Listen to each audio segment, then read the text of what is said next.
Affollato il Duomo per il santo patrono. Basilica inizialmente intitolata alla preziosa reliquia che vi viene custodita, una spina della corona che cinse la testa di Cristo durante il Calvario, esposta al pubblico solo il Venerdì Santo.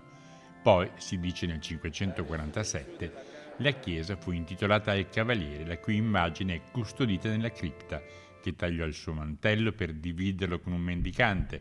per poi abbracciare totalmente la fede fino a indossare l'abito vescovile che si vede nella pala dell'abside ed essere poi proclamato santo. La vita di Martino,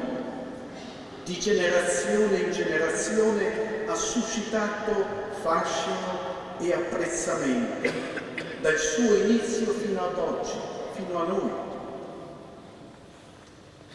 In questi giorni, in cui incombono nuove o ritestate ombre e si ridesta il frastuono di armi che annientano, con l'acuirsi di trame terroristiche, di arroganze e violenze che spargono distruzione, ecco, scorgere la semplicità, la freschezza, la gratuità e la graziosità della vita e da essa lasciarsi impressionare, e mi riferisco alla testimonianza di Martino,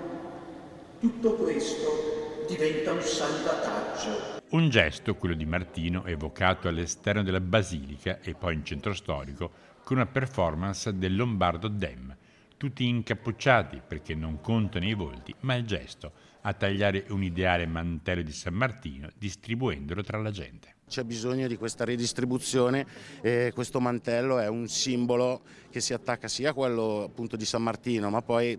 a livello di momento storico appunto proprio questa cosa di andare a tagliare, ridare diciamo i beni a tutti.